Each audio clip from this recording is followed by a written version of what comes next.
हाँ जी फ्रेंड, तो आप जान लेते हैं कि इंडिफरेंस कर्व किसे कहते हैं। तो इंडिफरेंस कर्व को आप जानेंगे बिल्कुल सिंपल वे के अंदर में। रामू नाम का एक लड़का है, उसके घर में हो रही है भाई पूजा।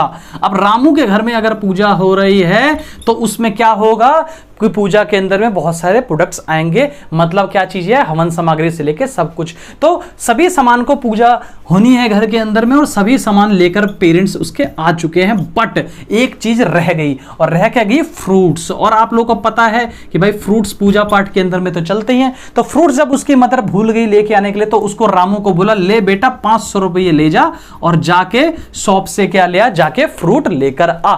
अब जब वो फ्रूट लेने के लिए जाता है तो वो ये पाता है, मदर ने बोला कि 2-3 आइटम फ्रूट्स के ले आना।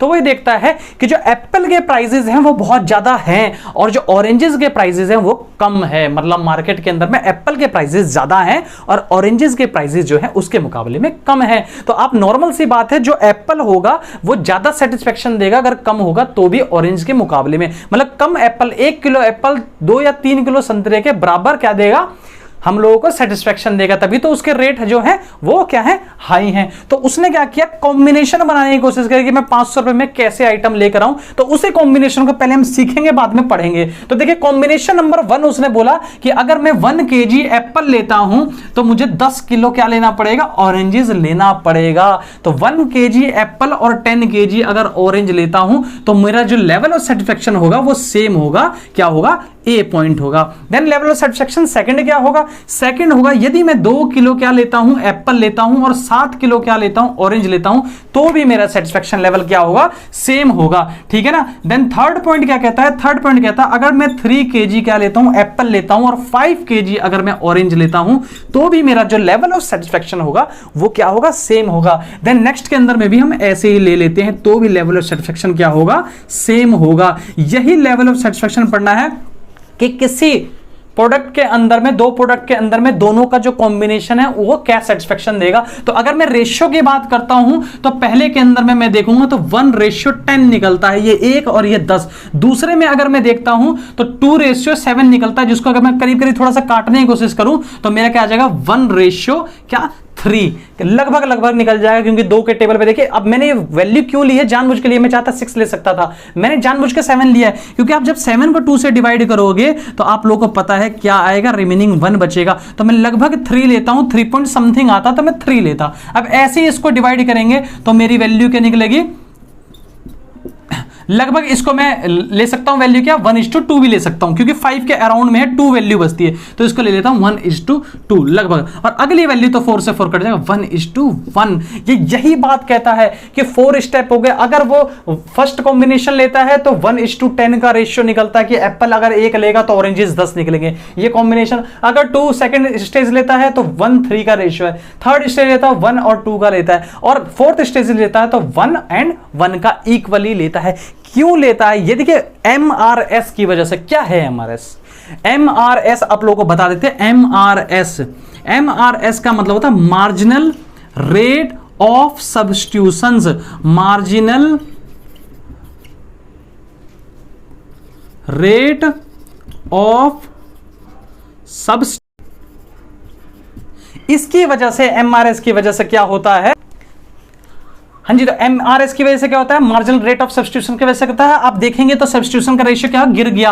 आप यहां देखेंगे सब्स्टिट्यूशन का रेशियो क्या था, यहां पे हर बार 1 है। देखिए ध्यान दीजिए, एप्पल का रेशियो 1 है और बार बार ये सब्स्टिट्यूशन का जो रेशियो है वो गिरता जा रहा है। क्या होता है सब्स्टिट्यूशन, आप लोगों को पहले हम बता चुके हैं। सब्स्टिट्यूशन का मतलब होता है टी एंड कॉफी, एक चीज को हम फर्दर छोड़ के दूसरे पे शिफ्ट हो जाते हैं, इसी को हम क्या कहते हैं, इसको कहते हैं सब्स्टिट्यूशन। तो आप ध्यान दीजिए, ये एक दूसरे के सब्स्टिट्यूट्स मान के चल रहा हूं कि एप्पल को अगर कम यूनिट लेंगे, ऑरेंजेस ज्यादा है, तो MRS क्या हो रहा है, वो डिक्रीज हो रहा है। मतलब मार्जिनल रेट ऑफ सब्स्टिट्यूशन गिर रही है कि ये सब्स्टिट्यूट्स का रेशियो और गिर रहा है और गिर रहा है और एक टाइम पे इक्वली आ जाएगा। यही हमको पढ़ना है, क्या चीज, इंडिफरेंस कर्व। इंडिफरेंस कर्व का मतलब क्या होता है, इट शोज डिफरेंट कॉम्बिनेशन। ये शो करता है different combination of 2 commodity, 2 commodity, commodity number 1, commodity number 2। ये कॉमोडिटी का मतलब होता है समान वस्तुएं, चीज।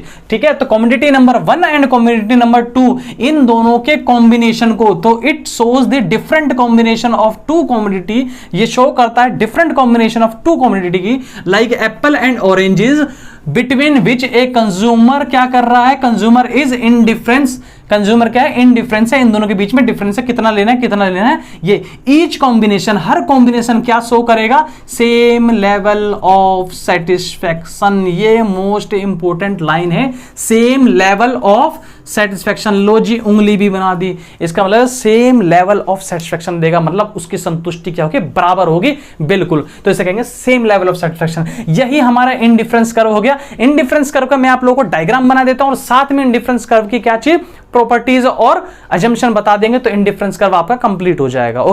हाँ जी दोस्तों, अब इंडिफरेंस कर्व की हम क्या समझ लेते हैं, प्रॉपर्टीज समझ लेते हैं, क्योंकि इंडिफरेंस कर्व तो हमने आपको समझा दिया कि इंडिफरेंस कर्व कैसे होता है, टू गुड्स के कॉम्बिनेशन कहते हैं, बट इसकी प्रॉपर्टीज को अगर हम नहीं समझेंगे तो इंडिफरेंस कर्व अब भी हमारा क्या हो जाएगा, अधूरा रह जाएगा। तो देखिए जो हमने शेड्यूल बनाया था, उस शेड्यूल से हम क्या करेंगे, डायग्राम बना देंगे। शेड्यूल से आपने डायग्राम बनाया जिसमें गुड्स जो था, गुड्स बी ये था, या गुड्स वाई भी कह सकते हैं, या गुड्स क्या बी भी कह सकते हैं, और दूसरा जो हमारा था वो हमारा क्या था, गुड्स ए था, जो हमारा प्रोडक्ट ये था और हमारा प्रोडक्ट ये था। तो दोनों के दोनों हमारे पास में गुड्स आ चुके हैं, goods A and goods B. Then दोनों के दोनों गुड्स आने के बाद में हमारा जीरो हो जाता है, एक्स एक्सिस होता है, वाई एक्सिस होता है। ये हमारा इंडिफरेंस कर्व इस शेप में बनेगा, जिसको हम इस तरीके से भी कर सकते हैं कि इंडिफरेंस कर्व ऐसे ऐसे टच करके बना हुआ है, ये इंडिफरेंस कर्व ऐसे बना है। तो इंडिफरेंस कर्व को समझ लेते हैं, प्रॉपर्टीज इंडिफरेंस कर्व क्या होती है, आप लोगों के सामने डायग्राम बिल्कुल क्लियर रिप्रेजेंट हो रहा है। तो आइए पहली प्रॉपर्टी क्या कहती है, जिसे कहते हैं principal properties of indifference curve की। क्या होती है प्रिंसिपल प्रॉपर्टी,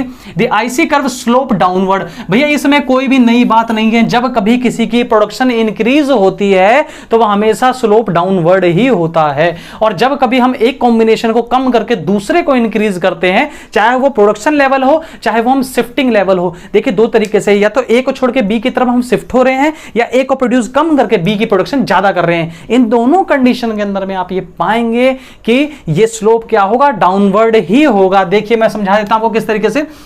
आपने इसको गुड्स को कम किया और यहां पे गुड्स इसको इंक्रीज किया, इसको देन इंक्रीज किया, इसको देन इंक्रीज किया, इसको देन इंक्रीज किया। जैसे जैसे इंक्रीज हो जाएगा ये कर्व इस शेप में, सॉरी इस शेप के अंदर में आ जाएगा, मतलब डाउनवर्ड शेप में आ जाएगा। इसका मतलब सिर्फ डाउनवर्ड है, क्या होगा ये, डाउनवर्ड। तो ये क्या होगा, आईसी कर्व जो होता है वो स्लोप क्या होता है, डाउनवर्ड होता है। डाउनवर्ड मतलब नीचे की तरफ होगा। क्या रीजन होगा, क्योंकि इसमें क्या हो रहा है, वन प्रोडक्ट को शिफ्ट करके हम सेकंड प्रोडक्ट पे जा रहे हैं। वन प्रोडक्ट की जो है प्रोडक्टिविटी क्या कर रहे हैं, वन प्रोडक्ट जो है उसको हम यूज कम कर रहे हैं, सेकंड को हम यूज ज्यादा कर रहे हैं, सेकंड सब्स्टिट्यूट्स को हम यूज ज्यादा कर रहे हैं। इस कंडीशन की वजह से ए का यूज कम होके बी का यूज ज्यादा होना ही क्या कहलाता है, डाउनवर्ड स्लोप का रीजन कहलाता है। पहला पॉइंट तो क्लियर हो गया। आइए अब सेकंड पॉइंट कर देते हैं, बिल्कुल जो इसी के ऊपर में कहता है IC curve convex to the origin. ये बिल्कुल सिंपल है, जो पहले वाले क्वेश्चन की तरह था। कॉनकेव का मतलब तो भैया ऐसे होता है कि ये ओरिजिन से कॉनकेव है, और कॉन्वेक्स का मतलब ऐसे होता है, इस टाइप से। तो बिल्कुल आईसी कर्व जो होता है वो क्या होता है, कॉन्वेक्स टू ओरिजिन होता है। इसके पीछे रीजन है जो मैंने आपको रेशियो बताया था। क्या रेशियो था, 3:1, फिर 2:1 कॉम्बिनेशन था 1:1। ये हमारे कॉम्बिनेशन बी, कॉम्बिनेशन सी, कॉम्बिनेशन डी, याद है कॉम्बिनेशन जो हमने कॉम्बिनेशंस बनाए थे शेड्यूल के अंदर में, उस कॉम्बिनेशन का रीजन क्या था, MRS क्या था, मार्जिनल रेट ऑफ सब्स्टिट्यूशंस। इस कंडीशन की वजह से क्या हो जाता है, वो है डिक्रीज। जब एक सब्स्टिट्यूट्स का रेट जब डिक्रीज होता चला जाएगा तो इसी रीजन की वजह से क्या हो जाता है, कॉन्वेक्स हो जाता है, convex to the origin. Origin किसे कहते हैं, इसे कहते हैं। तो ओरिजिन के ये क्या हो जाता है, कॉन्वेक्स हो जाता है। क्यों, ताकि MRS की वजह से, मतलब सब्स्टिट्यूशंस का क्या हो जाता है, रेट रिड्यूस हो जाता है, जैसे आपने देखा कॉम्बिनेशन आपको बता दिया है। तो दो चीज क्लियर होगी, एक तो हो गया कि स्लोप डाउनवर्ड क्यों होता है, क्योंकि एक का कॉम्बिनेशन छोड़ के दूसरे के कॉम्बिनेशन को हम ज्यादा लेते हैं, इंक्रीज करते हैं, इस वजह से हो जाता है। देन सेकंड पॉइंट क्या कहता है, MRS की वजह से हो जाता है convex to origin. Third fourth fifth point मैं समझता हूं इससे इंपॉर्टेंट कुछ नहीं है। पहले दो पॉइंट तो थोड़े से इस टाइप के थे, सिंपल, लेकिन ये जो है समझने वाला है। कहता आईसी कर्व नेवर टच और इंटरसेक्ट ईच अदर। भैया कैसे कर सकता है, बिल्कुल सिंपल है, देखो ध्यान से। ये आईसी कर्व ऐसे बना है, इसके ऊपर में ऐसे बनेगा, ये कैसे एक दूसरे को टच कर सकता है। आईसी कर्व नंबर 1 और आईसी कर्व नंबर 2, ये दोनों को अगर देखोगे, आईसी 1 और आईसी 2 अगर ये दोनों को देखोगे, जितना आगे होगा उतनी सेटिस्फेक्शन ज्यादा देगा। आइए मैं अब इंटरसेक्ट करके दिखा देता हूं आपको इंटरसेक्ट कैसे होता है कि नहीं होता है। तो ध्यान दीजिए, बिल्कुल सिंपल वर्ड के अंदर में सी पॉइंट का आंसर है, ये सी पॉइंट का। देखिए अगर मैं मानता हूं कि इंडिफरेंस कर्व अगर एक दूसरे को कट करता है तो क्या होगा, तो मैं कहता हूं IC1 इसको कहता हूं और इसको कहता हूं IC2। तो मैंने क्या बताया आपको, जो आगे रहेगा वो ज्यादा सेटिस्फेक्शन देगा। तो IC1 अगर मैं इसको यहां की तरफ देखता हूं, इसको भूल जाओ ऊपर का, यहां देखता हूं तो मुझे दिखता है IC2 जो है ग्रेटर देन IC1 के सेटिस्फेक्शन से। और यहां पे अगर मैं देखता हूं तो देखिए ये IC1 है, ये IC1 है और IC2 है। तो अगर मैं यहां देखता हूं तो ये मुझे दिखता IC जो 1 है वो ग्रेटर सेटिस्फेक्शन है IC2 के। कैसे पॉसिबल है? यहां पे IC1 का सेटिस्फेक्शन ज्यादा है क्योंकि आगे है, और यहां पे IC2 का सेटिस्फेक्शन ज्यादा है क्योंकि ये आगे है। तो दोनों कंडीशन नहीं हो सकती। इसी वजह से क्या है कि IC curve never intersect each other, क्योंकि सेम कंडीशंस में दोनों का सेटिस्फेक्शन ज्यादा नहीं हो सकता। देखो बिल्कुल सिंपल है, बच्चा ए और बच्चा बी, इन दोनों में से किसी एक की हाइट ज्यादा है लेकिन बराबर नहीं है। अगर किसी एक की हाइट ज्यादा है और बराबर नहीं है तो किसी ना किसी की तो ज्यादा होगी। ये भी पॉइंट इसी तरीके से, यहां पे आपने कहा IC1 ज्यादा है तो यहां भी तो IC1 ज्यादा होना चाहिए। ऐसे नहीं हो सकता एक ही डायग्राम में एक ज्यादा हो दूसरा कम हो, ठीक है ना। तो इस कंडीशन की वजह से क्या हो सकता है कि IC curve never intersect each other, कभी भी एक दूसरे को इंटरसेक्ट नहीं करेंगे। ये मोस्ट इंपोर्टेंट पार्ट। और दूसरा पार्ट क्या कहता है कि IC कर्व जो होती है वो neither touch X and Y axis. कैसे टच करेगी मुझे बताओ? टच कर ही नहीं सकती। अगर मैं मानता हूं टच करवा देता हूं, जैसे यहां टच कर देगा इसका मतलब सेटिस्फेक्शन क्या हो गया? ZERO। ये पॉसिबल ही नहीं है क्योंकि सेटिस्फेक्शन लेवल ही अगर 0 हो जाएगा, सेटिस्फेक्शन लेवल 0 हो गया तो IC कर्व का तो मतलब ही खत्म होगा। क्योंकि हम तो पढ़ ही क्या रहे हैं, मैक्सिमम सेटिस्फेक्शन। जहां सेटिस्फेक्शन ही 0 हो गया वहां पे मैक्सिमम सेटिस्फेक्शन की हम बात कैसे कर सकते हैं? तो ये प्रॉपर्टीज बिल्कुल अप्लाई होती है कि IC curve neither touches X and Y axis, ना तो ये एक्स पे टच करेगा और ना तो यहां पे वाई पे टच करेगा। तो ये बिल्कुल टच नहीं करेगा। देन फिफ्थ पॉइंट कहता है हायर कर्व हायर सेटिस्फेक्शन। क्यों नहीं करेगा भाई? हायर कर्व हायर सेटिस्फेक्शन, बिल्कुल जी प्रूव कर देते हैं। देखो जी, ये आपका कर्व नंबर 1, ये कर्व नंबर 2, तो IC1 IC2, आप ध्यान दीजिए IC1 ये बना तो IC2 आपका क्या बनेगा? ये बनेगा। तो मुझे बताइए ये वैल्यू ज्यादा है या ये वैल्यू ज्यादा है? तो अगर मैं बोलता हूं A ज्यादा है कि B ज्यादा है तो आपका होगा सर B ज्यादा है, B ग्रेटर देन A है। अगर B ग्रेटर है तो इसका मतलब इसके आगे वाला IC2 है, तो IC2 जो है वो ज्यादा सेटिस्फेक्शन देगा एज कंपेयर टू IC1। इस कंडीशन की वजह से मैं क्या कहूंगा कि हायर कर्व्स हायर सेटिस्फेक्शन, जो हायर कर्व होगा वो ज्यादा सेटिस्फेक्शन देगा। तो यहां आप लोगों को इंडिफरेंस कर्व का टॉपिक आई होप कि आपको पूरी तरीके से समझ आ चुका है। और अगर अभी तक आपने हमारे चैनल सब्सक्राइब नहीं किया है तो कृपया करके इसे सब्सक्राइब कर सकते हैं और ज्यादा से ज्यादा शेयर कर सकते हैं ताकि उन तक भी ये वीडियो पहुंच सके जिनको इस वीडियो की सख्त जरूरत है।